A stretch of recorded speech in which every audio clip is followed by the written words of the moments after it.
couple commissioners that are Thank you. and the rest are gonna be here. That was Miss Vivian Davenport. And also the consultant, the demographer. Hey, Have they started yet? okay. They're on, but we haven't started the meeting yet. Oh, okay, all right. I just wanted to say hi and then get out of here. That's Okay. all I want to do. Okay. Do they have public comment at the beginning? Did I stop Is it talking, stop hearing? before the training or during the training? It's before the meeting. I can hear you. We can move it up. Can you hear us over here from City Palmdale? Yes. Alright, so everybody start? Yes. Was the intent to have cameras on, or do we need to leave our cameras off? Please turn your cameras on.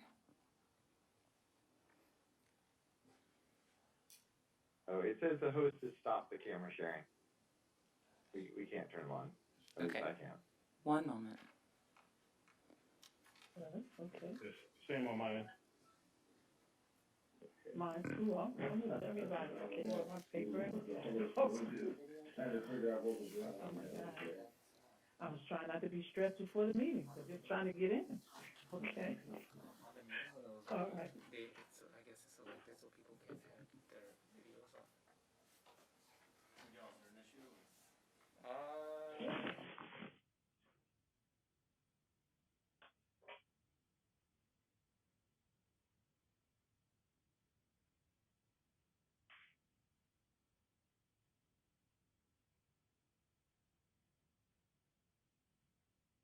Do I mute me or unmute me? You can mute yourself if you'd like to. No, I don't want to mute me.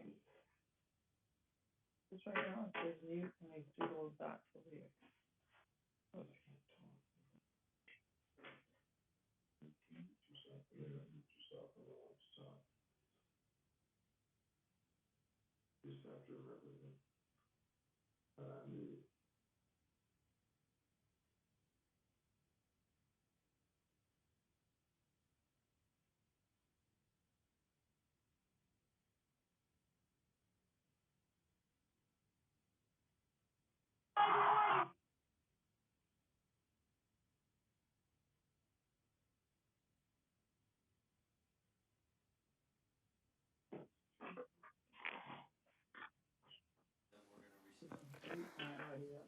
Everyone, if you can hear me, we're going to disconnect the call and reconnect so that we're able to view you on the actual video.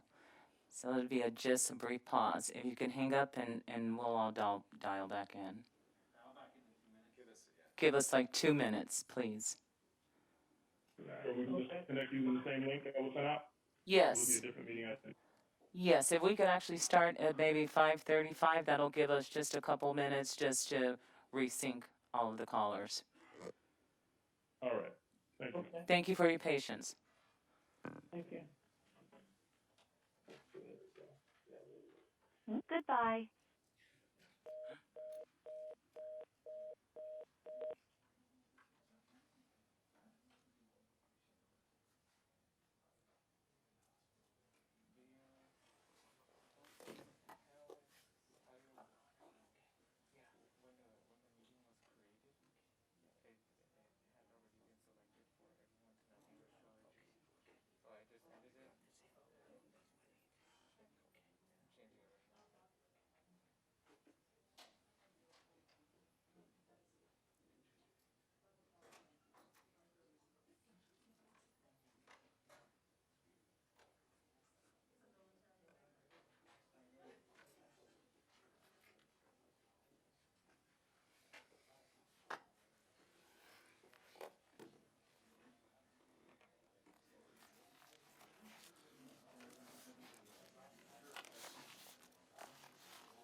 Welcome to Zoom.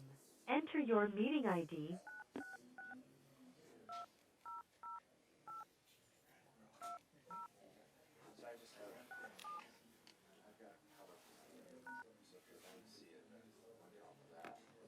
Enter your participant ID followed by pound. Otherwise, just press pound to continue.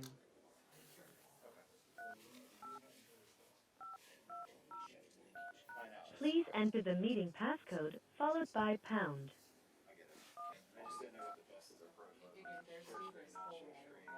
You have entered the meeting as a panelist. Attendees can now hear you speak.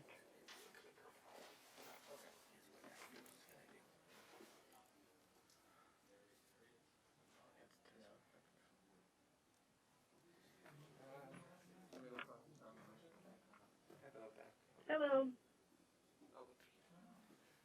Hello, good evening, how are you? Good, how are you today? Good.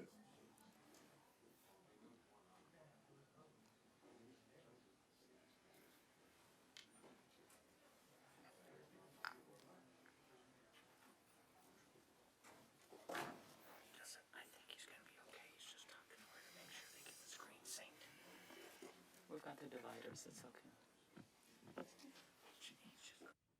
The screen gets synced, Yes. but I think we're okay. Okay. JJ sent me a text to help, we're having technical issues, and I'm like, oh, Yeah, it's, it happens sometimes. yeah, it's okay. Well, we're gonna get this all fixed up. We're gonna do a RFP to change a lot of this. We'll be involved. You need to be. Please. You will, don't worry, I promise. Thank you, Stuart.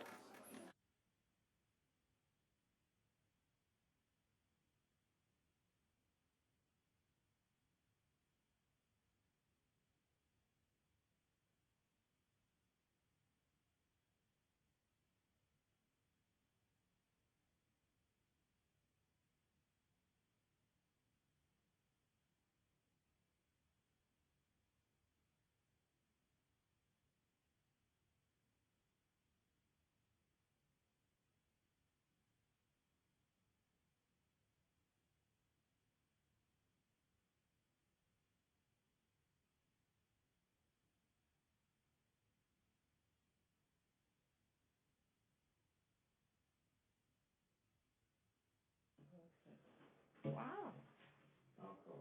Hi. Hi. Can everyone hear us? So, Thank you.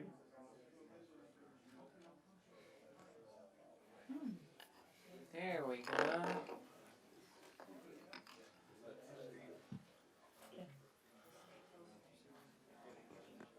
Can you see us? Not yet.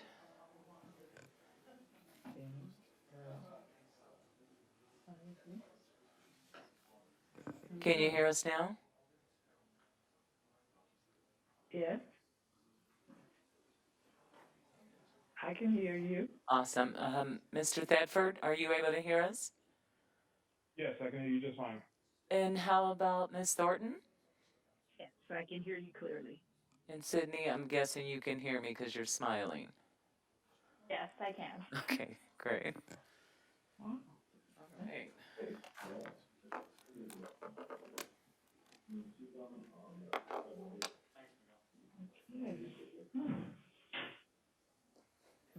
Okay. I need my pen. Okay, we'll go ahead and get started and call the meeting to order. And then we're going to stand for our Pledge of Allegiance. Okay. Ready, begin? Flag of the United States of America and to the republic for which it stands, one nation, under God, indivisible, with liberty and justice for all.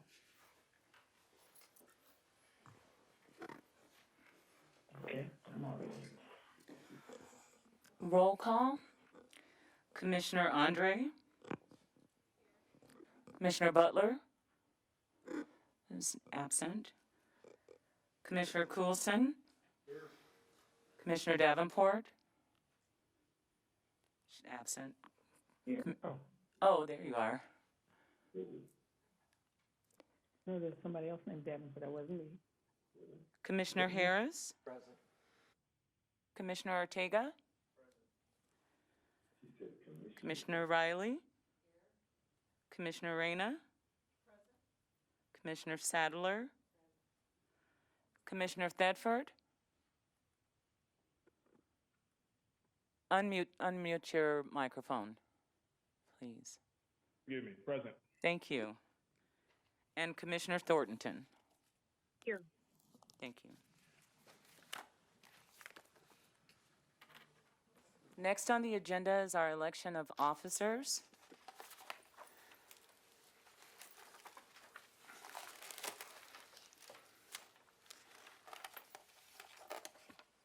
Staff's recommendation is that the Advisory Redistricting Commission elect commission officers to preside over your meetings as follows. Staff is recommending that first we elect Advisory Redistricting Commission officers. Number 2, to appoint the city clerk as the staff secretary and/or her designee.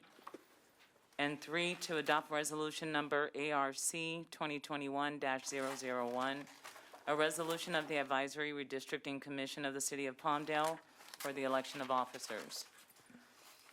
As you're already aware, in April 2021, the Palmdale City Council authorized the creation of the Advisory Redistricting Commission with the adoption of Resolution CC 2020-21-031. The purpose of the Advisory Redistricting Commission is to assist council with facilitating the process of updating the 4 city council districts for future city council elections. Now is the time for this body to elect a chair and a vice chair. Included in your packet is a list of the 11 commissioners who have been appointed to the commission by the city council. And staff recommends that the city clerk be appointed as the staff secretary, as she is currently responsible for providing administrative support to this body.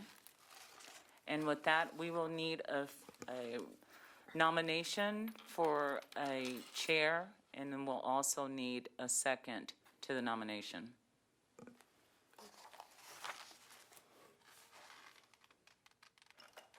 Do we nominate ourselves, or how does that work? Yes, someone will need to nominate a chair, and then you'll need a second for that concurrence. So just so I'm clear, so I would say I nominate, Miss Smith to be the chair. Okay. And then you'll need a second, and then we'll do a roll call vote. If that vote fails, then a new nomination would have to be submitted. I second the motion. We need a nomination. Oh, I'm sorry, I name? thought you made a nomination. Oh, no, I was gonna say, I was like, trying to nominate myself or sorry. somebody else, or how to nominate. I nominate. We need to discuss if there's anyone who's willing to volunteer to be the chair. I think that would probably be the place to start. I will volunteer for being the chair. I second. There you go. Go. I thought you could still do it. And that was a second by Commissioner Reyna. No, I'm sorry. I was nominating Commissioner Reyna. Okay, so we have 2 nominations. Is there a second on the first? I second the first. Okay, thank you. So we have a first and a second to nominate Antonio Ortega as the chair, and we have a second Okay. from Ms. Andre. Are you taking other nominations at the same time? We do have a substitute motion to nominate, Reyna, Ms. Reyna, and we don't have a second. Do we have a second for that substitute motion? Second. I will second. I think Ms. Davenport made the second. Yeah. I did. Okay. So we have a first and a second for the substitute motion nominating Ms. Reyna as the chair. And I'll call the roll.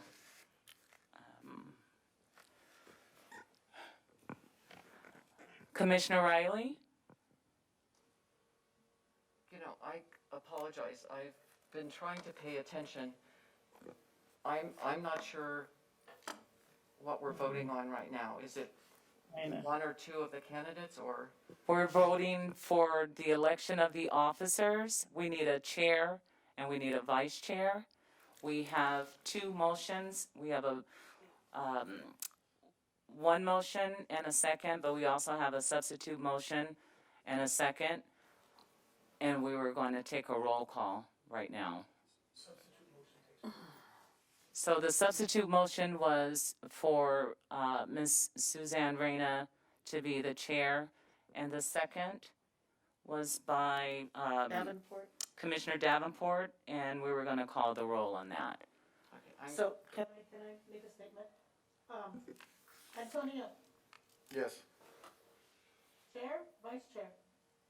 Make How life about easy. you chair, I take vice chair? I second the motion.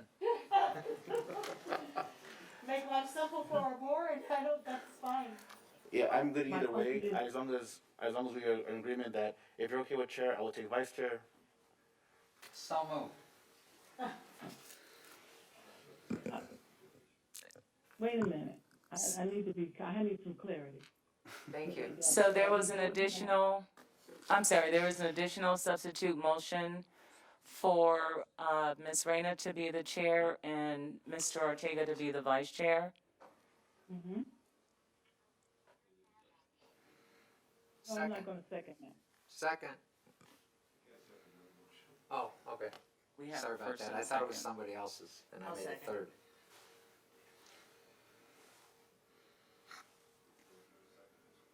Yes, Ms. Sadler made the second. And we'll call the roll call now. And just for clarity, we're putting a roll call to myself as vice chair and Miss Reyna? Reyna as chair, correct? Yes. Thank you, ma'am. What do you disagree with that? I'm sorry, Ms. Davenport, I didn't hear you. I said, what do you disagree with that? We weren't calling the roll for chair and vice chair. We were only calling the roll for the person who was going to be the chair. And we had an additional substitute motion to cover both in the one vote. So now it's time for us to call the roll call. That's where you have an opportunity to vote yes or no. Okay.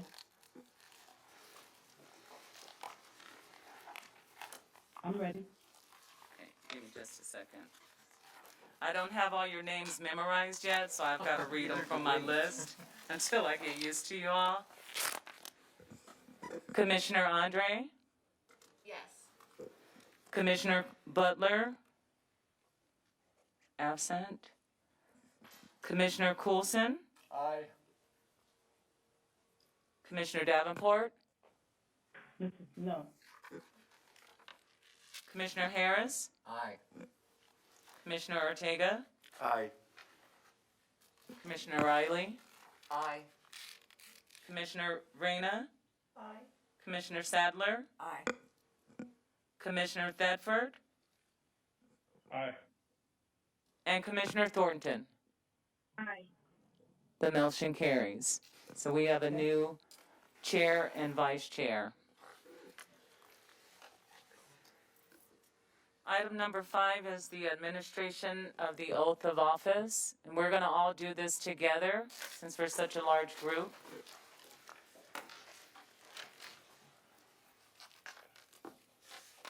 I'll just come up here. So for those of you who are attending the meeting by Zoom tonight, you don't have your handy form that I've passed out for everyone, but just follow along with me. And please state your name when we get to that section. Please stand up. Raise your right hand and repeat after me. I Aye. do solemnly affirm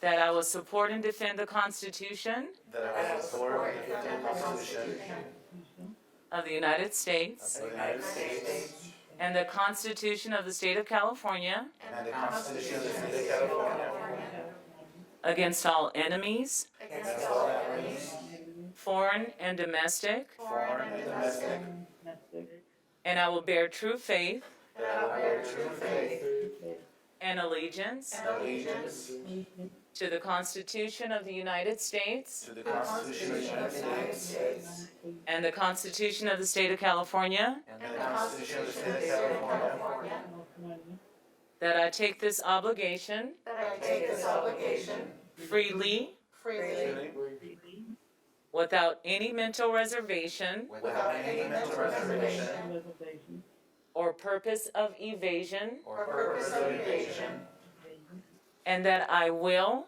and that I will well and faithfully well and faithfully discharge discharge the duties the duties upon which upon which I am about to enter. I am about to enter. Subscribe and sworn Subscribed and sworn to me to me before me before me on this 23rd day on this 23rd day of August of August 2021. 2021. Thank you. You're official. Sign those for me, both samples, both before you leave, and just keep one for yourself and I'll take the other.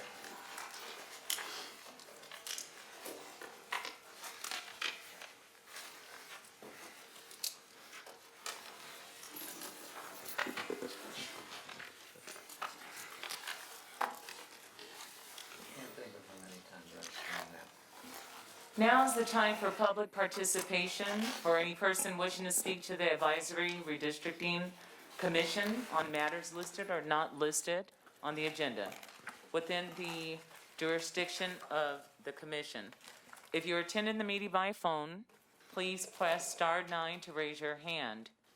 If attending by personal computer, please click the raise your hand button, press *6 to unmute yourself, state your name, and begin speaking. Each speaker will be allowed a 3-minute time. Who's this guy? 3 minutes? Except our mayor. Man, you have no idea what kind of pressure that is. Sorry. No, I just, I want to personally thank you all for your, Steve Hoffbar, Palmdale Mayor for the record. I want to personally thank each and every one of you for agreeing to take on this assignment. You're about to embark on a very historic journey right now. This is our first redistricting. Whether you agree or disagree with districts, whether you agree or disagree with the process, it is what it is. And we're going to move forward with it, and we're going to do it properly, fairly, and equitably. So I want to thank each and every one of you. You have a little bit of extra pressure on you now because some of you know each other outside of this process, and now you can't talk to each other about this stuff. And the city attorney will explain all that to you. But again, I want, and you need to know, you see the people that are sitting here in this room today, they're here to help you. They're unbiased, they're staff, they're here to do a job. The city clerk is amazing, our IT staff, our city attorney staff, they're all here to provide you with the resources that you will need individually. Don't be afraid, a lot of this is all gonna be new, and that's why it can sometimes seem a little bit confusing, you know? But feel free to ask the questions, okay? That's what they're here for. City attorney will brief you on the Brown Act and everything, for those of you that haven't been briefed on that before. Pay attention, and you'll have plenty of questions later, trust me. Again, on behalf of the entire city council, I want to personally thank each and every one of you for being here tonight. Thank you very much. And I'm gonna leave, so no pressure. So. Thank you, Mayor Hoffbauer. Well, I thank the mayor, and I as well. I wish to thank you, commend you, and salute you, because what you're doing is a real citizens participatory action. I mean, this is very important for all the residents and citizens within the city of Palmdale, and for the elected officials as well. So it is a heavy responsibility, but I think we have the right team on board to take care of it. So I'm Richard Loa. I'm council member District 2, which is essentially the west side of Palmdale. So thank you and congratulations. Thank you, Councilmember. Thank you.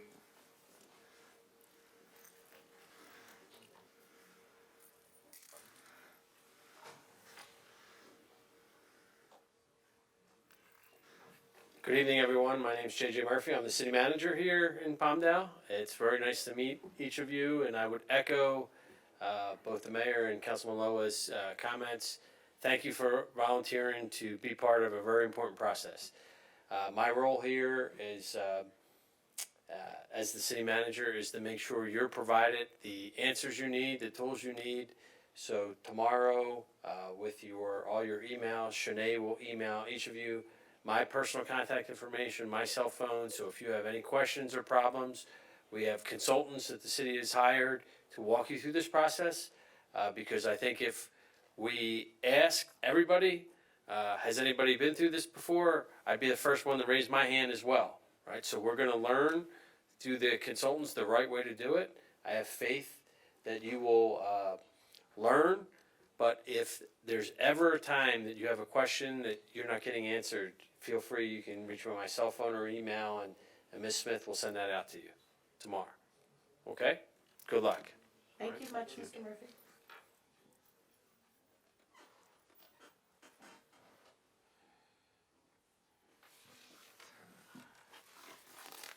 Good evening. My name is Javier Flores. I'm here representing the Antelope Valley League of United Latin American Citizens today. And I'm just here to let you know that we too are going to be very involved in this process from the outside.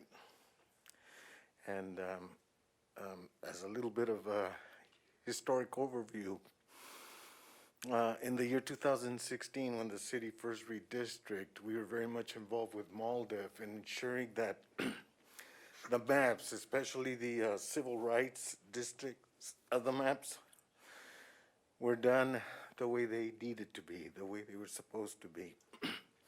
Now, civil rights districts are done to protect the rights of classes that have been racially polarized in the past. And what happened years ago is the courts found that this city was racially polarized in its voting. In case you don't know, you should know that. And it's because of that that districts was mandated as a solution to that polarized voting. So we're going to make sure that whatever districts you draw pass legal muster, especially as it relates to civil rights. Okay, also not just let you know that we're going to be watchdogs. At this point, I want to tell you that, and I think I can speak for MALDEF. Stephen Ochoa asked me to, told me it was okay to state this, but we're ready to support and help any way we can. So if you have any questions about civil rights districts, what they constitute, and how you form them, what they need to have, we're happy to come and let you guys know. Thank you. Thank you very much. Yep. Good evening. Mike Behan, I'm the city deputy manager. Just want to say congratulations to everybody. Thank you very much for being here tonight. We will be with you through the entire process. So again, if there's any questions or any follow-up that you need, we're here to provide any information that you need. So welcome and good luck on the journey. Thank you very much. Thank you.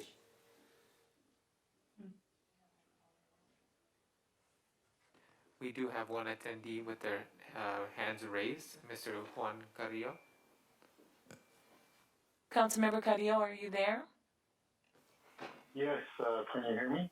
Yes. Hi. Hello, Mr. Carrillo. How are you?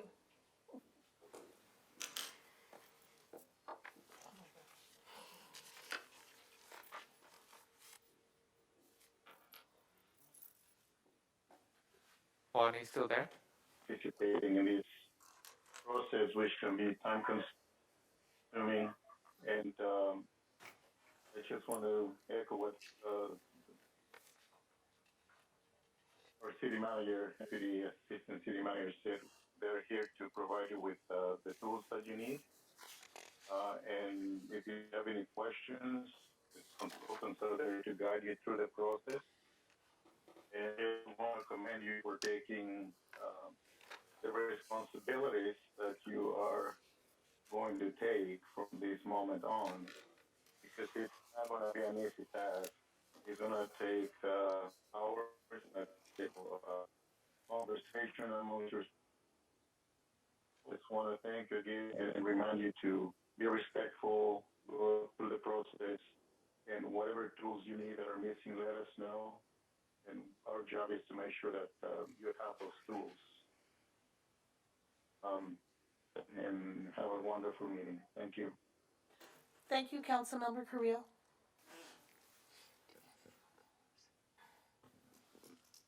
We do not have any more callers at this time.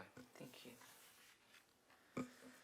So we're going to move on to item number 7, discussion and training on the Ralph M. Brown Act, and we have Deputy City Attorney Pletcher here to make this presentation to you.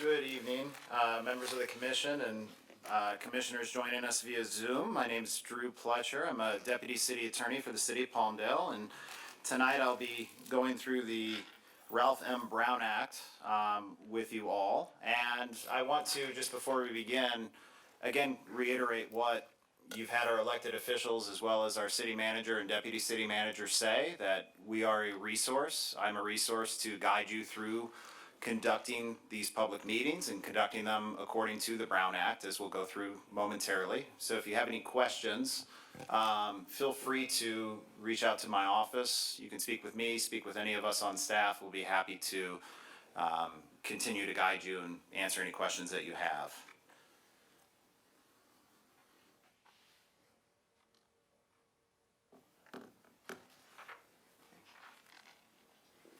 Just one moment.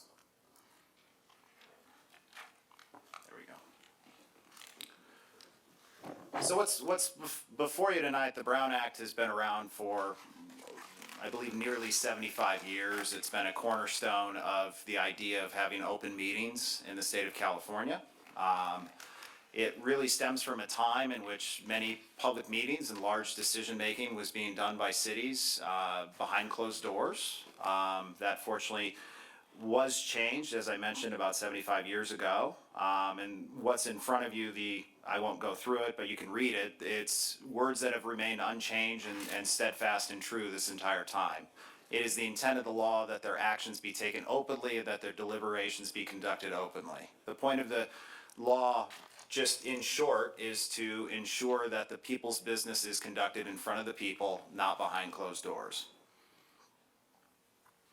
As I just mentioned, the two basic propositions: open conduct of the people's business, and it's really to ensure that members of the public who've joined us tonight and are joining us through the Zoom link understand and be able to retain control of what goes on here, especially with this all-important, substantial moment for the city in redrawing these districts.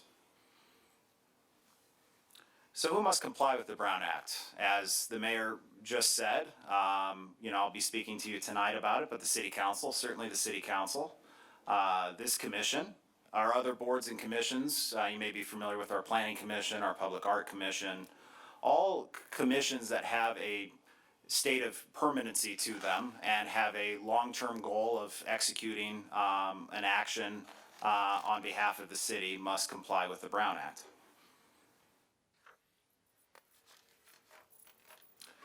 So again, open conduct of the people's business. Public agencies exist to aid in the conduct of that business. We must take our actions openly, we must have our deliberations in public, and we must do so through a public meeting. You'll hear a little bit later tonight as our consultants go through what this process entails. This process is really, I consider it a twofold prospect. It's having these public meetings where you'll be here in this chamber. We'll be going through and really getting into what these maps look like and working with the consultants, how are we going to draw these maps to ensure that the goals of this redistricting are accomplished. But can I come back with questions? Sure. Okay. And then secondly, it's important to also note that we'll be going out into the public and getting the public involved through these public meetings to ensure that, again, all members of the city of Palmdale have an opportunity to get in and state in their thoughts, opinions, and comments of what this new redistricting map will look like.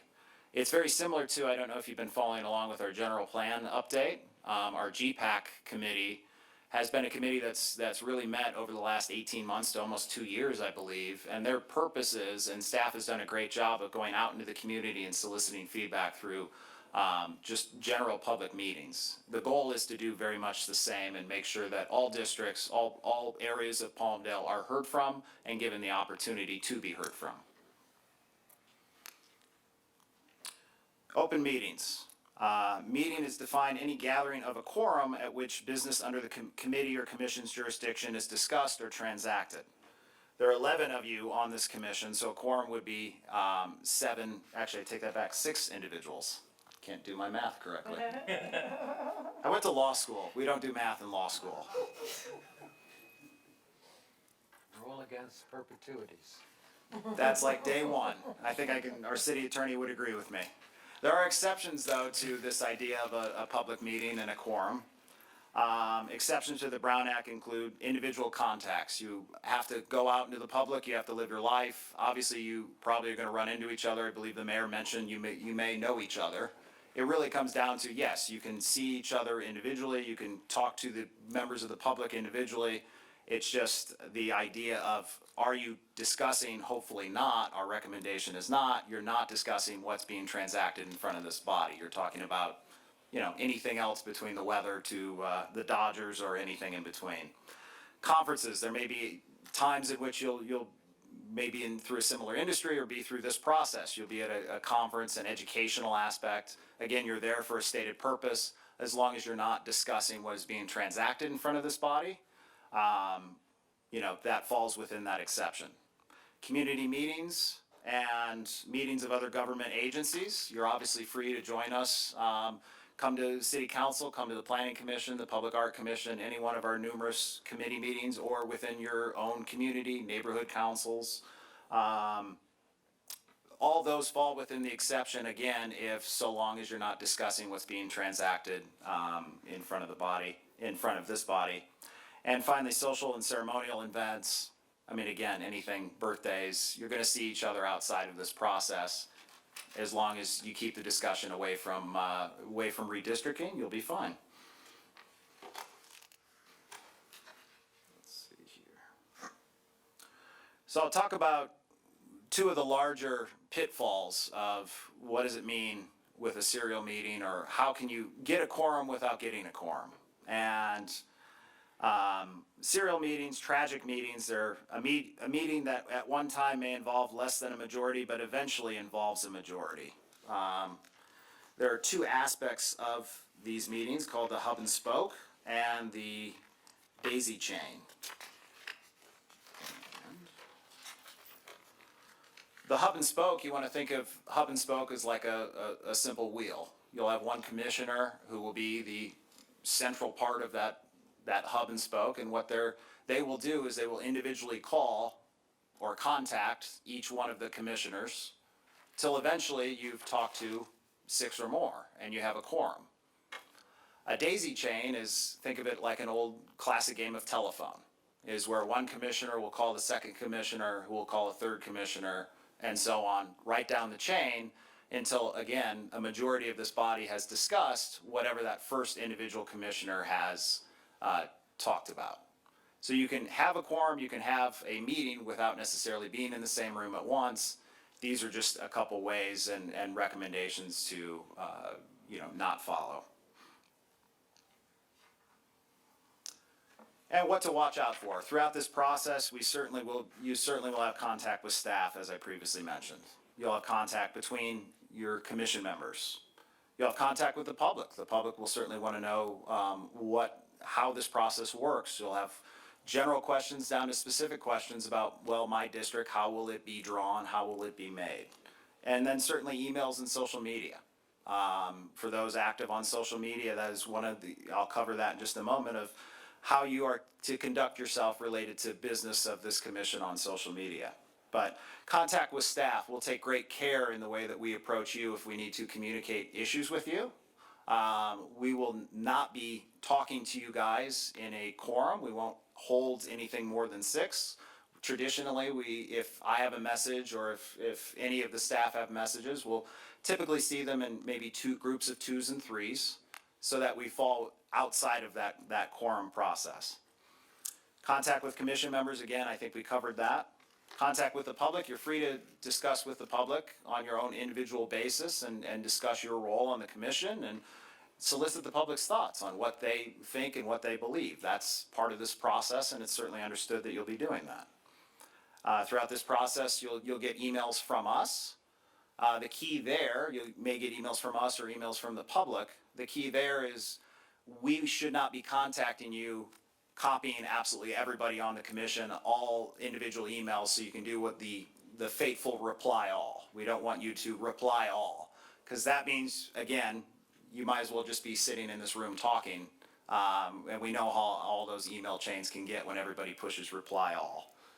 Social media, I'll cover that in just a moment, but the idea being that if you post something on a social Facebook or a Twitter, is that you as individual commissioners aren't taking that discussion and moving it to social media and having discussion and commenting on each other's posts and engaging in likes and dislikes and showing that you have a stance on a particular issue on social media, that it can be conveyed again as a public meeting. So I just touched on this, but again, to reiterate, you cannot use social media to discuss amongst yourselves business of a specific nature that's within the subject matter jurisdiction of this commission. And then you may not respond directly to communications on social media platform that is made, posted, or shared by a member of the commission. Recent changes to California legislation, AB 992, which went into effect at the beginning of this year. It does allow officials to engage in separate conversations on social media platforms, again, to answer questions, provide information to the public, solicit information from the public. You can, for a good example of that, is you can get on Facebook or Twitter, share the city of Palmdale's next announcement of the meeting. Come to the meeting. Hope you show up at the meeting. Please provide feedback about the meeting. The public can reach out to you again for individual questions they may have. But the idea is, and really where it goes is, you don't want to have, again, the interaction between commissioners on social media. So traditionally under the Brown Act, there's 3 different types of notices and agendas and when they may be posted. It's fully expected that we'll have a regular noticed agenda. We're not anticipating any need for a special meeting or emergency meeting, but I do like to include that in this presentation. Agendas for regular meetings must be posted 72 hours in advance. That's when the links are posted online. That's when we have a printed copy go up in front of this building. That's when city staff takes every effort to promote and post the agenda so that the public has 24 hours of uninterrupted access to know what is going to be discussed here tonight. 24, and then again, 24 hours for special meetings, and we could, if we needed to, call an emergency meeting and give 1 hour notice, but again, we're not anticipating that through this process. Again, coming back to the central core of the Brown Act is to ensure citizens retain control of the government by protecting citizens' rights, the right to be informed through public agendas, public votes, public records, and the right to meaningfully participate, public testimony, and placing no conditions on the attendance of individuals who can come in and speak before this body. Essentially, that rule of thumb is, much like how you heard our Madam City Clerk, she said during the public comment, you have 3 minutes to, state your public comment, so on, and we'd ask you state your name for the record and place of residence. We are allowed to control the flow of the meeting, essentially, but we're not allowed to control, everybody has equal access to come in that door, participate via Zoom, participate in any way that the meeting is being held. Right to be informed, as I touched on before, public has the right to review agendas and other writings distributed by or to a majority of the commission. Documents must be available to the public at the meeting if prepared by city staff, And if prepared by some other person, the rule is documents must be available after the meeting. Participation, again, central core of the way our government functions. Public has the right to have prior notice of meetings and items to be discussed, that 72-hour rule. To attend meetings, again, no caveats on, or no restrictions on the attendance of meetings. To record meetings, both audio and video, and to speak on a specific item during its consideration, the public comment process. We cannot prohibit public criticism of policies, procedures, programs, or services of the city, or acts or omissions of the commission itself. You have to take public comment at face value, especially our chair and our vice chair. The public is free to come in and criticize or uplift this whole process. And again, as I mentioned before, we are allowed to place reasonable restrictions on the way that the meeting is being conducted. We may enforce time limits, restrict repetitious or irrelevant comments, and prohibit disruptive comments or behavior, with the goal of allowing the government and allowing our business to be conducted and get completed. And what you are able to discuss must be disclosed in the agenda. We have specific agenda items. They are numbered. The commission, as part of the process, you may only discuss those items listed on the agenda. And this is an important caveat, especially for our chair and vice chair as you go through the public comment process, is it's not a time in which you as commission members are to engage with the public. We only notice that we have an agenda we only noticed on the agenda for a public comment period. The way that process would go is if we had a member of the public that came up and had a number of questions they needed answered, or they had, information they needed to solicit, us as staff, we are happy to take that individual's name and follow up with them individually, answer all the questions they need to ensure that, we are serving all of our members of the public. It's not, you'll take that, any public comments, you'll just take it in as a commission. There's no need to respond. There's no need to engage. There's no need to have a conversation with them. Leave that to us. We'll take that burden off your hands. So I just want to touch on violations of the Brown Act. Actions taken in violation may be invalidated. What that means is if it is found that you did take a vote or made a recommendation on a map or at any stage in this process, and there was a violation of the Brown Act found, a court could actually go through the process and invalidate that action and either force a revote or other remedies. Violation with improper intent. It's hard to prove, but it's important to note. It's a criminal misdemeanor by a member of the legislative body to intentionally go and violate the Brown Act. There are cases, and there is a plenty history of people trying. So it is important to just discuss that here today. And finally, Commissioner, questions. How can I answer them for you? I'm gonna withdraw it. It was more intellectual than practical. I will sit with you for hours and talk about that after, though. Okay, it's AB, it's the AB. I'll come see you about it. Oh, sure, not a problem. Are there any other questions of the commissioners in-house tonight? And on Zoom, our commissioners on Zoom, are there any questions I can answer for you? Just go ahead and unmute yourself, and I'll be happy to answer them.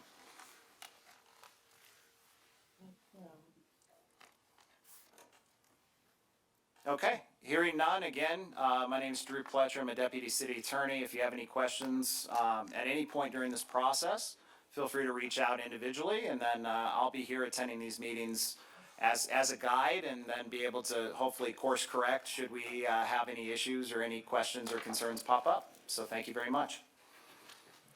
Thank you. Chair Reyna, can we please go back to item number 4? We've got 2 things that we need to finish up. Items number 2 and 3. We elected our officers, but we need to go ahead and appoint the staff secretary, and number 2, go ahead and adopt the resolution for the officers. So I need a motion and a second for recommendation number 2. I make a motion. I second. I'm sorry, who was the second? I am. Thank you. Okay. Commissioner Andre? Commissioner Coulson? Aye. Commissioner Davenport? Aye. Commissioner Harris? Aye. Commissioner Ortega? Aye.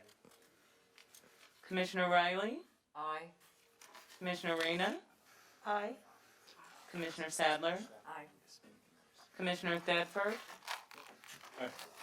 And Commissioner Thornton. Motion carries. For item number 3, adopt resolution number ARC 2021-001, a resolution of the Advisory Redistricting Commission of the City of Palmdale for the election of officers. If I can have a motion. I make a motion to accept. Second. I have a motion and a second. Commissioners Andre? Aye. Butler? Aye. Aye. Coulson? Aye. Davenport? Aye. Harris? Aye. Ortega? Aye. Riley? Aye. Sadler? Aye. Thetford? Aye. And Commissioner Thornton. Is there a minute? Commissioner Thornton? Aye. Oh, thank you. Oh. Motion carries. Thank you so much. If we can move on to item number 8. Commissioner Reyna says aye too. Oh, I thought I got you already. I'm sorry. It's okay, I just want to make sure it's there for the record. Motion carries. Thank you. Yes, ma'am. Okay, we'll move on to item number 7. Actually, item number 8, the presentations. And we have 2 items listed under presentations tonight, 8.1 and 8.2. Those presentations are actually going to be combined with our demography consultant as well as our community outreach consultant, and they're both available via Zoom tonight.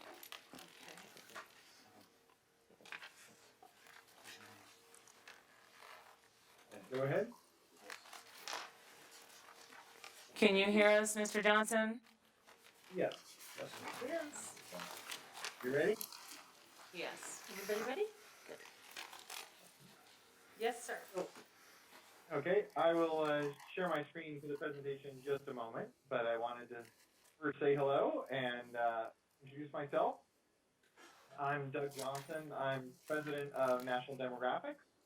And just as very brief background, the firm has been working with California local government since 1970. We have done nearly 400 or maybe over 400 city, county, school districts, and special district projects across the state, where we've helped jurisdictions either move from at-large elections to districts, or as you're doing now, to redistrict their lines after each annual census.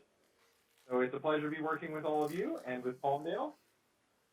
And with that, I will share my screen and get into the material here. So, hopefully, you all see my screen? Yes. Okay, great. Okay, so as you likely already are aware, the city has current districts, which we're looking to redraw in light of the 2020 census data, and also, as I'll come back to, in light of the new California Fair Maps Act.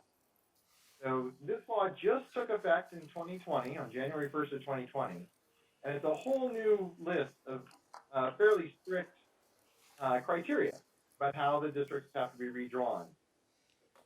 When I get to the criteria page, you say, well, this map doesn't really seem to follow those, because this map was adopted long before the Fair Maps Act took effect. When the city went through the court process and the judge chose this map, there was a whole different set of rules in place for how lines would be drawn. So you face a fairly big project of, yes, there are already districts, but you were the first group to redraw the city's districts in light of the new Fair Maps Act. redraw. So the process is a pretty extensive one. Obviously, tonight we're starting with the kickoff of this commission's work. Yeah. Then there's a schedule of 4 public hearings scheduled. The first will be on September 14th. That's really to get the word out, start the process going, and to start people commenting on neighborhoods and communities of interest that they want you to consider as you are drawing and eventually adopting a map. Would note that we're a little bit odd this year because of COVID and all the census delays. So we'll hold that first hearing, and then the official redistricting data will come out. You may have heard that the Census Bureau already released the decennial census data, actually about a week and a half ago. And usually, though, that census data is not the data we'll be using for redistricting. It's the start of it. Then California is going to adjust that data. You're going to take the state prison population, zero out the state prisons, and count all those folks at their last known home address. So the state is in the process of doing all that work now, and they will release that data within 4 to 6 weeks after the federal census data comes out. We're looking at least 2 more weeks and maybe as many as 4 or 5 more weeks before that data comes out, but we're expecting it in mid-September. Then we'll have workshops in each district. You can see them scheduled there in mid-October. It will then lead to coming back to a formal public hearing of this commission number 2, November 2nd. We'll get more into the numbers and sharing with those of you who couldn't make it to each of the hearings, what we heard and what maps have been submitted by the public by then. Then we kind of go quiet during the holidays, but hopefully that doesn't mean that there's nothing happening. The holidays is intended to be the time for the public to be meeting with their neighborhood associations and meeting with their homeowner associations. And you'll hear more about the outreach efforts in a few minutes. But hopefully residents will be getting together and drawing maps that are their proposals, either of their neighborhoods or of whole district maps for the city that they want to propose to you. Then you come back and the work really begins. So you really got to dig in and start making decisions. January 11th, when we'll bring to you a big report of all the maps that have been received from the public by up to about a week and a half before that. And then you'll have an intense 10 days there where the commission will be charged with coming up with a plan to recommend to the council. Then just 10 days later, the council will pick up your recommendation and select their preferred map that they are then going to adopt, which they have to then complete all the formal, ordinance adoption methods by April 17th. That's the drop dead date when the county registrar has to have the map. This is all, of course, leading up to the November 2022 council election. It will be the first election under the new district. A lot of work to cover in much less time than you normally have because of the census delays, but it'll be a big project that hopefully you'll find interesting and engaging. I mentioned the new Fair Maps Act. So these are the rules that it lays out. First, we still have the same federal laws. The federal laws still take precedence, and those are, number one, equal population in each district. So there's a little bit, you can be plus or minus a couple of percent if you're trying to keep a neighborhood together or something like that. But it really is a very strict limit to ensure the equal number of total people. It's not voters, it's not registered voters, it's total humans counted in the census, in each census block.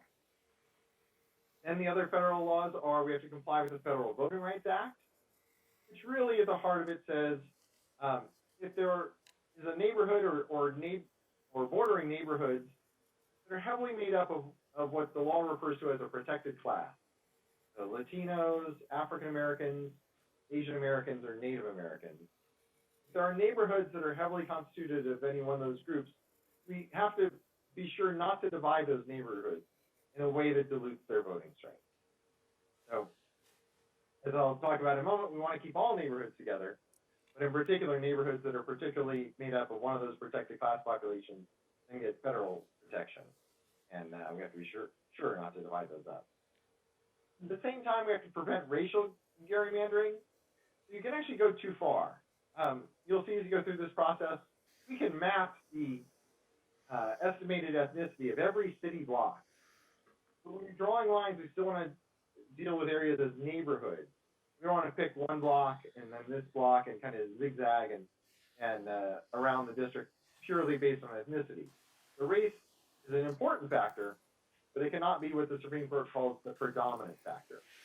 So that's the line we have to walk. And that's why it all comes back to neighborhoods too. When I talk about the voter attack, I always emphasize the neighborhood emphasizes that. But the neighborhoods are predominant, not pure race all by itself. That's the federal laws. Then we have the new California laws. And like I said, these just took effect January 1st of 2020. And these are now in priority order. So first of all, each district has to be geographically contiguous. You can't have one part of the city and then another part of the city. And we can't jump over unincorporated territory or anything like that. Each part of the district needs to touch. Second, and this is the one where most of the discussion and most of the public input comes in, is minimizing or avoiding altogether, if we can, the division of neighborhoods and what the law calls communities of interest. And I'll come back to what those are in just a moment. It may be that the equal population requirement means that one neighborhood has to be divided. And again, the federal laws would trump the state law. But short of that, we have to go neighborhood by neighborhood and keep all neighborhoods and communities of interest united in a single district. And the third one under state law is creating easily identifiable boundaries, things like following major roads or the freeway. That's really so it's easy for the voters to understand which district they're in, rather than zigzagging through. It is preferable to follow major roads. And then the fourth and final criterion under the Fair Maps Act is to maintain compactness. And California law defines a compact district as one that does not bypass one group of people to get to a more distant group of people. So again, these are prioritized. So that is definitely fourth or lowest on the list of California requirements, but it is required by California law. Then California law has one prohibition listed at the bottom here. It says in addition to you must follow those goals, you cannot favor or discriminate against a political party. So partisan considerations cannot be considered in this process. Voter registration by party, past election results by party, that kind of data cannot be part of this process. So those are our statutory requirements, the federal ones and the California ones. Then if you have followed redistricting elsewhere or in the past, there are other traditional redistricting principles that fall into this third bucket. And they are neither required under statute, nor are they prohibited under statute. They're kind of in this gray area. There are things you can consider if you're deciding between two maps that equally meet all the other criteria. So think of these as way down on the chart of priorities. These are only if you have two maps that otherwise meet all the other criteria. So these are things like, number one, minimizing changes to election cycles. So if you have a voter who currently is in a district that's up in 2022 and is expecting to vote in 2022, they're often disappointed if they get moved into a district that's not going to be up till 2024. Because that means that they voted in 2018, they're hoping to vote again in 2022, but they don't get to. They have to wait from 2018 to 2024. Some of that is often inevitable in redistricting. It's just part of the process, unfortunately. But traditionally, we do try to minimize that. Again, not as a listed criterion or requirement, but also not as a prohibited thing, is respecting voters' choices. This is really one thing that can be considered, if you choose to, is trying to keep the council members in separate districts. The idea here is not to help or protect them, but to let the voters decide which council members have earned re-election. If you put two council members in one seat, it doesn't matter if the voters think both of them have earned re-election. Only one of them can get re-elected.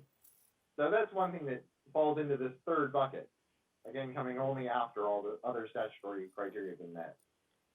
Similarly, you can try to keep together the core of existing districts. the thought of that is neighbors have worked together on elections in the past. Neighbors are familiar with the boundaries of the current districts. So often there's an effort to preserve those districts, to keep those relationships among people who have worked together on past elections. And then finally, you can anticipate future growth a little bit. I mentioned you've got a couple of percent of play in that equal population requirement.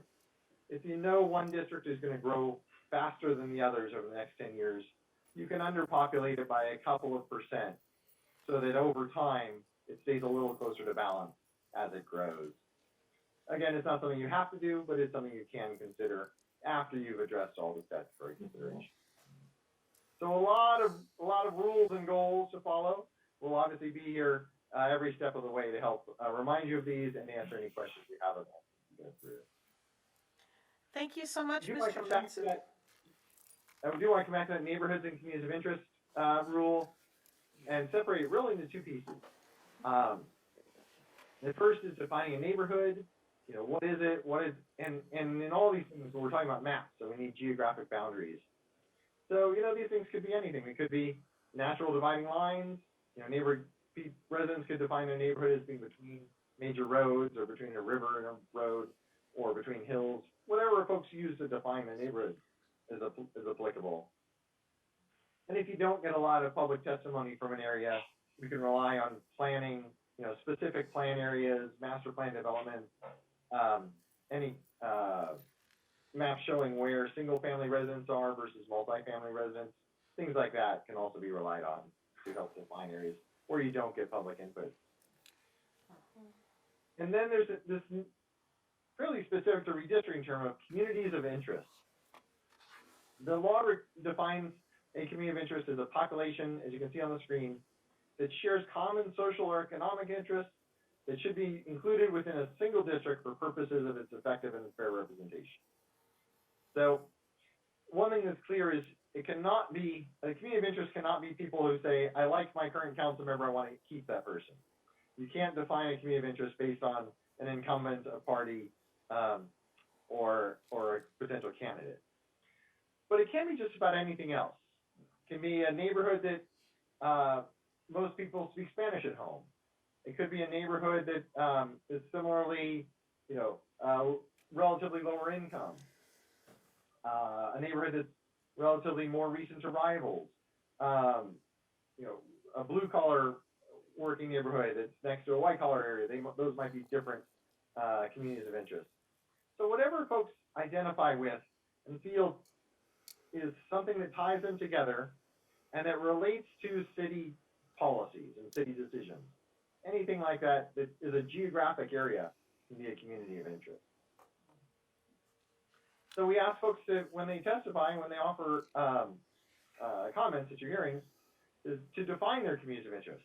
Say, what is that common social or economic interest that ties them together? Or what is the social characteristic or their background or experience that ties them together? And how does the city policies and city issues impact them? That tells us what is the community of interest, and then we need to know where it is. Of course, if we don't have the boundaries, we can't take it into account in the map. And so that's what we ask folks for, is to find those two pieces. And then let us know why do they feel like that area is a community of interest that would benefit from being together in a single district. I mentioned records that could be, we offer these kind of get the discussion going. These could be communities of interest. You know, perhaps the city zoning map might help identify areas that are communities of interest, perhaps by looking at multifamily areas versus single family areas. Whatever folks feel would define their neighborhood or community of interest. And of course, a common one is school attendance zone. People often identify with what, in particular, elementary school, they and their neighbors' kids all go to, and that often ties people together into a community of interest. Even though school issues obviously are separate from city issues, that community bond might be a definition of a community of interest. And then in addition to coming and speaking to you or writing letters to you or emails, we're actually going to put out for the public tools that they can actually use to draw their maps themselves. And so I do want to emphasize that these are to empower residents. There's no requirement that people use these. If they'd rather just sketch a map on a piece of paper, that's great. But for those that want to dig in a little bit deeper, and feel comfortable with them, we have two tools. One is District R. It's a super easy to use online mapping tool where people can zoom in and out, and literally the only things you need to know about is, number one, the paintbrush, the paint the different neighborhoods onto your map, and the other one's an eraser, for in case you make it a mistake. And from that, that's all you need to figure out, and you can go, and people can draw their own neighborhood, or they can draw a full citywide map of their proposed districts. And the other one, of course, is a paper map tool. You know, we don't want to leave folks behind and do the digital divide and issues like that. And some people just don't like to get on their computer with this kind of thing. So we will have a paper map that people can draw their neighborhood, or it actually has little population numbers on it, so they can draw their proposed districts, and they will be able to add up the numbers and get to the right number. So we ask people to draw their neighborhoods, draw their communities of interest, and the commission can take that into account, or jump all the way in and draw either the district they want for their area, the full council district, or an entire citywide map. And all these tools will launch in October, once the state's official redistricting data is available. Since we don't yet have the official count, we don't want to put out numbers yet. But it's coming very soon. It will be here before you know it. Here's just an example. Again, the paper map is really simple. It's just little geographic areas that have numbers on them, and some lines to identify streets and things like that, so people can draw their districts.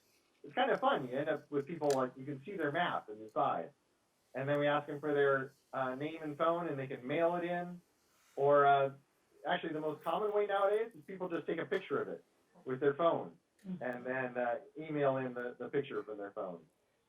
For those that don't want to go online but might want to get a little more into the numbers, there's also an Excel sheet where there's a separate paper map that just has ID numbers, and residents figure out which ID numbers they want to put into a certain district. They punch in the district number in Excel, and Excel does all the math for them. So that's a simple way of getting demographics into your map. And again, both of these completely offline.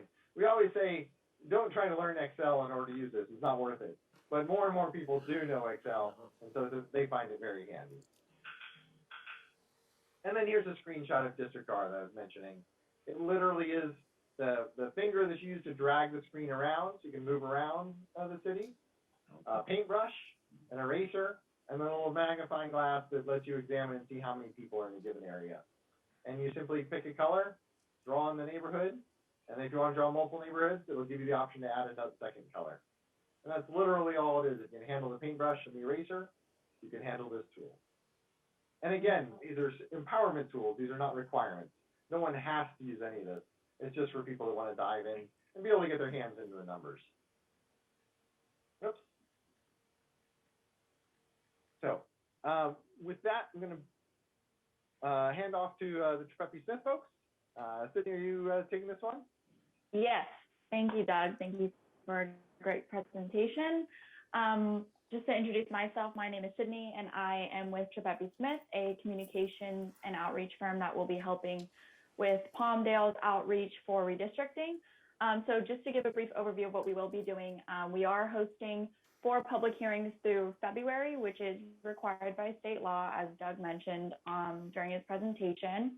But on top of that, we are also hosting 4 community workshops in each of the existing districts to gain public input on communities of interest and provide them an overview of how to use the mapping tools, especially the online ones. And we will be providing social media outreach throughout the entire process. And we'll also be highlighting and promoting key milestones of the project through press releases that we will be sharing with local news outlets, and also outreaching directly to community-based organizations to share with their constituents. So we will be, for example, putting out information of when the official census data releases and the ability to draw maps with real data, as well as promoting hearing dates and workshop dates. And on top of that, we will be doing regular email and phone outreach to promote upcoming public meetings to interested parties that want to receive this information, as well as just community groups that we want to outreach to ensure that they're sharing this information with all of their community members as well. And we always encourage residents, as well as all of the commissioners, to visit the website that the city has created, drawpalmdale.org. It hosts all of the information that you will need for redistricting, the entire schedule, and also the FAQs, like the criteria for adopting maps, why redistricting matters, and also it is a avenue for the public to submit public comments as well. And of course, if anyone on the commission has any input in terms of who we should be outreaching and what other kinds of avenues that we can leverage to contact more of the community, we are very open to receiving that. So please just let us know and feel free to contact Janae to let us know. And I will, as a closing note to our presentation, go back to some of the public comments. I was very happy to hear the gentleman from LULAC make their comments and reference that Maldiv is involved in this. One of the things that Trippi Smith, NDC, and the city are 100% dedicated to is total openness and transparency. So in addition to the tools that the city is having us put out on its behalf, of course, we'll take maps and we encourage maps from every group out there that wants to draw maps, and we're happy to share all the data. All the data involved in this process is completely open to the public. We look forward to working with all of you, and happy to answer any questions you have about any of this material. Any council members have any questions? Yes, I actually have a couple of questions. With regards to the maps being submitted by other individuals, I want to make sure that I'm clear on the timeline that you proposed, that you stated in one of those slides. Is the expectation for us for this committee to look only at publicly submitted maps within that 10-day period and then come to a decision, or am I misunderstanding? I can take that, unless the city staff want to comment. But yes, it is a pretty tight time frame in order to really engage the public. And part of, I think, why this timeline is the way it is we didn't want to be making these big decisions in between the holidays when it's really hard for the public to participate and be around. So it does leave a short window for the commission to make its decisions, but hopefully you'll have a very wide array of public maps and a lot of public input at that point that will help you make that decision quickly. Right, and that's kind of what my point is, with us, I think the workshops are, a great idea, and I'm glad you guys are going out and soliciting and providing these tools for the people.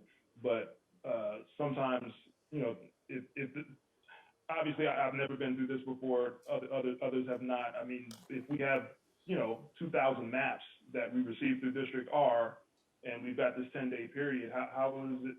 Are they being filtered in some way? I just want to make sure I have an understanding, or things like this have been taken into consideration. Yes, it's a very good question, and it is definitely a problem that we are very hopeful to have. It won't be 2,000 maps, but we fairly regularly will get 20 to 40 maps submitted. What we tend to do, so you will receive all of them. Nothing gets knocked out or hidden or ruled out before going to you. Everything goes into the record and to all of you and to the public. Some of the maps likely won't be population balanced. There'll be ideas that people wanted to submit, but they didn't want to go to the trouble of getting it just right. And so those will be in a separate group of maps that are important ideas, but that don't meet legal requirements. And so you can look at them, you can see what ideas people were submitting, but then you kind of move on and try to find a legal map that does achieve that goal. Then what we tend to do is, if you get 40 or 50 maps, they're not 40 or 50 unique maps. There'll be, 4 or 5 people might have this idea and 4 or 5 people might have that idea. So we will group those together to kind of focus the discussion. And sometimes there will be 2 or 3 big choices within a group that vary. More often it's 4 or 5 people that have a similar idea, and one person spent 4 hours just quickly roughing out a map, and someone else spent 20 hours getting it just right. And so we'll go through and group those together and suggest which of them seems to best capture the goal of that group as perhaps the focus map in that group. And then there'll be 4 or 5 of those groups. What we found is this approach tends to get you down to 3 to 5 maps to focus on pretty quickly. I always cite El Cajon, which is the first place we really had a lot of maps and we did this process with. So we had 5 groups and suggested 5 focus maps out of the groups. The council rejected all 5 of our choices. They in each group they preferred a different map than we had suggested, but they got to 5 maps in about an hour, which is, and you know, we're here to help the process. All of you know your neighborhoods and your city much better than we ever will. So we're thrilled if you get down to that decision process, much more than us being wedded to any one map. So we do hope to get a whole bunch of maps, but we'll get you down to 3 to 5 fairly quickly, and that's when really the public and comments and your decisions get pretty intense and tough. And as members of the committee, we're able to submit our thoughts on the map as well, correct? Or are we explicitly looking at the public's submissions? You are able to draw a map. It's certainly, you know, there's no prohibition on it. We've found it more successful if the commissioners hold off and at least wait until you see the public maps before jumping in. Mainly because it can be intimidating to the public if one of the decision makers has a map out there. Right. You know, are they really going to consider my map if someone sitting next to them at the dais has their own map? So it can deter participation a bit. Sure.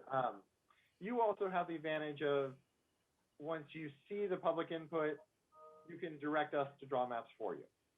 So what often happens is people say, you know, map A is fantastic in the west, map B is fantastic in the east. You know, NDC, can you put those 2 together for us into one map? So you will have the ability, you do have the ability to draw your own maps as things progress, but you also have the ability to ask for maps to be generated, and they will be added to the mix of your direction.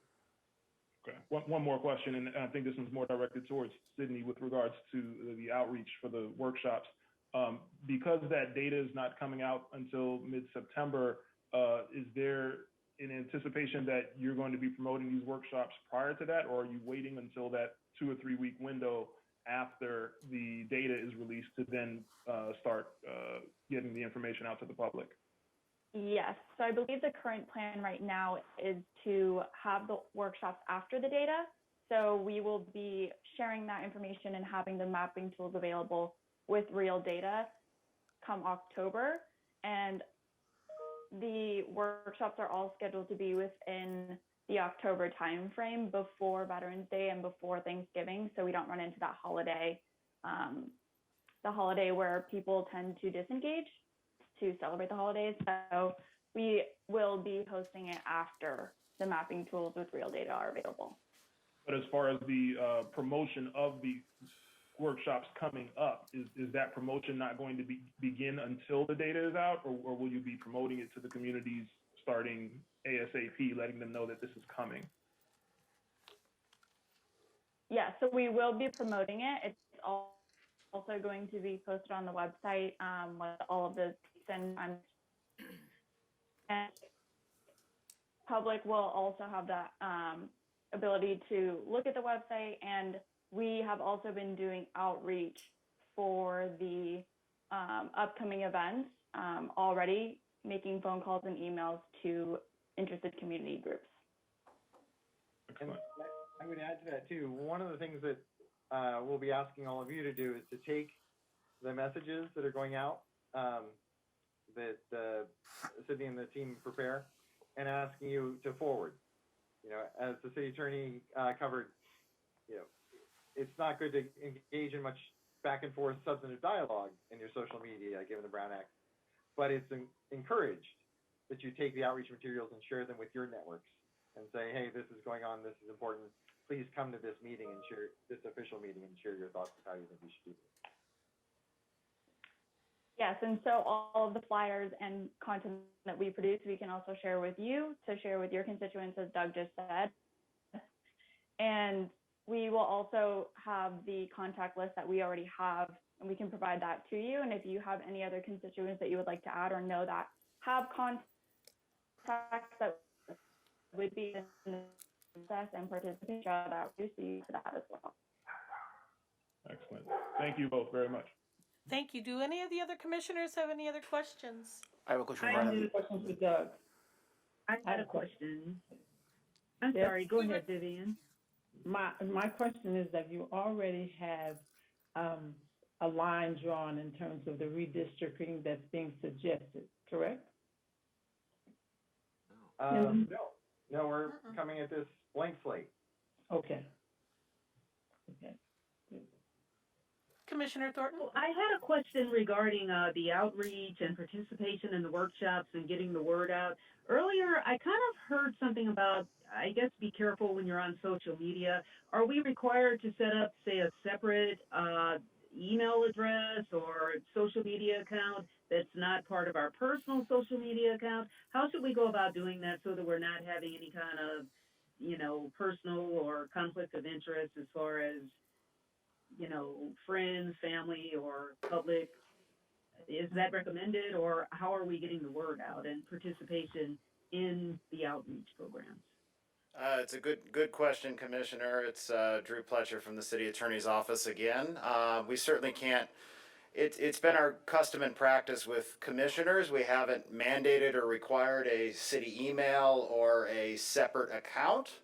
However, I mean, I would, in past practice, I've seen it kind of go both ways. I've seen commissioners and public officials use the same personal email or personal Facebook page that they have in the past. However, it's certainly recommended. It'd be good practice, at least in my recommendation, to maybe consider a separate account, just to keep what's public public and what's private private. What's, your own family, keep it on your private account and scream it from the rooftops on your public account. So my recommendation would be to follow that. However, we have no requirements or mandates coming out as participants here as commissioners.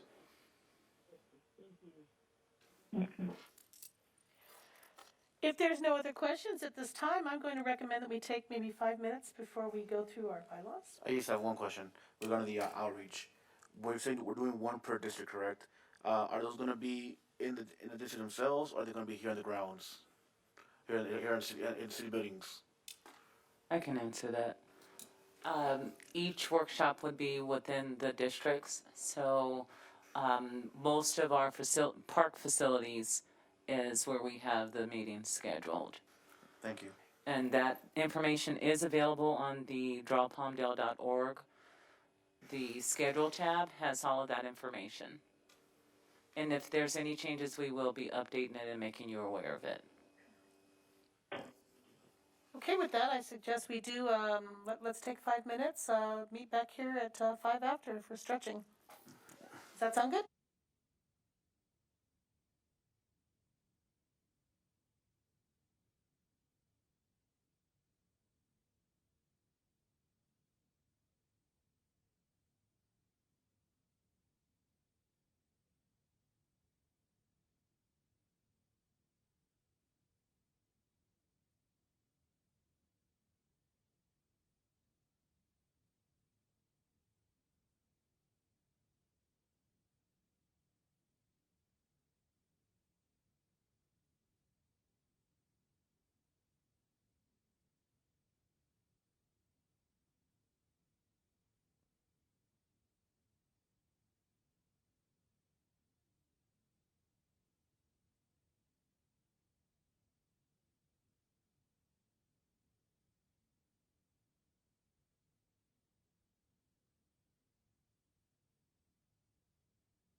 8.2. So Is now's the next- time to adopt the bylaws for. Exactly. Bylaw time, so I think that's gonna be section 9.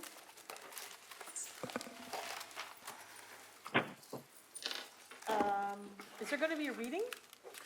No, actually, if you had an opportunity, when you received the packet to review the bylaws, hopefully you got a chance to review it. If you have any questions, changes, modifications, now would be the time to discuss those. I was good with what I had read. Do any of the other commissioners have any statements or additions? I did not receive the bylaws. Are you able to show them on the screen? Can you share them on the screen at all? No, ma'am, I don't have them available electronically at this time. Just what was, they were included in the packet. Under section 9.1. Okay.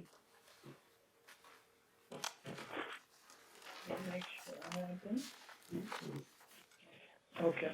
They're like the very last couple pages of your packet. I can abstain, that's okay. It's 30. Commissioner Thornton, did you receive the electronic link for the packet? I didn't get that for some reason. I'll just abstain. Okay. Okay, with that said, are we ready to take a vote? To. I'll just Move to Accept the accept the bylaw. bylaws by acclamation. I second. Was that Commissioner Harris for the first Yes. and Commissioner Davenport for the second? Yes, it was. Yeah. Okay. We're going to adopt. Roll our call bylaws. vote. Commissioner Andre? Aye. Commissioner Butler? Aye. Commissioner Coulson? Aye. Commissioner Davenport? Aye. Commissioner Harris? Aye. Vice Chair Ortega? Aye. Commissioner Riley? Aye. Chair Reyna? Aye. Commissioner Sattler? Aye. Commissioner Thedford? I actually also did not receive the bylaws, so I will abstain as well. I will make sure you receive a copy after this meeting, sir. I'm really not certain why in the link that was provided, you don't have that. It's the last. Would that have been in the email with the agenda? Yes, it's the very, Yeah, I was only the agenda. okay. And Commissioner Thornton, Abstain. thank you, the motion carries. Thank you very much. We are on a roll.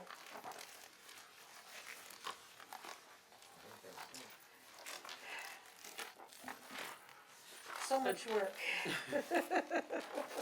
So with that, the meeting is going to be adjourned to the September 14th public hearing.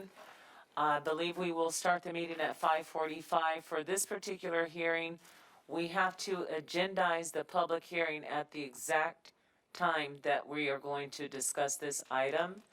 So we can't just start the meeting and then somewhere throughout the meeting we get to the hearing. We have to publicize it in the public notice, the exact time that we're going to address that item. So I was suggesting that we schedule the meeting for 5:45, which will give you time to start your 5:30 meeting, do roll call, pledge allegiance, and then open the public hearing at exactly 5:45. So If- for 5:30 again. Renston, yes. I just, and I'm making that suggestion just so you have a little bit of flexibility with everybody starting and us knowing the exact time, because that is part of the new law that we need to make sure that we're notifying the public of that exact time of the hearing. So I make a motion. I second the motion. We have a first and a second. We have a question. Yes. So the dates that were listed in the presentation and the upcoming meeting, is it possible to give us calendar invites for those? Absolutely. Thank you. We can send those out to each of you. Thank you. And as I said before, if there's any change to the schedule, we'll make sure you're aware. There will be that slight change from the 5:30 to 5:45, just to give you that flexibility. The other item that I wanted to discuss really quickly before we go, for future agenda items, not specified for like a public hearing, we'd like to kind of have an idea of what those future agenda items are, so that when we are scheduling our upcoming monthly meetings, that we have an idea of what those are, but I'll be communicating with both the chair and the vice chair. And with that, I think we are adjourned. Okay, we will call the meeting adjourned at 7:12. Thank you. Thank you, everyone. Yes.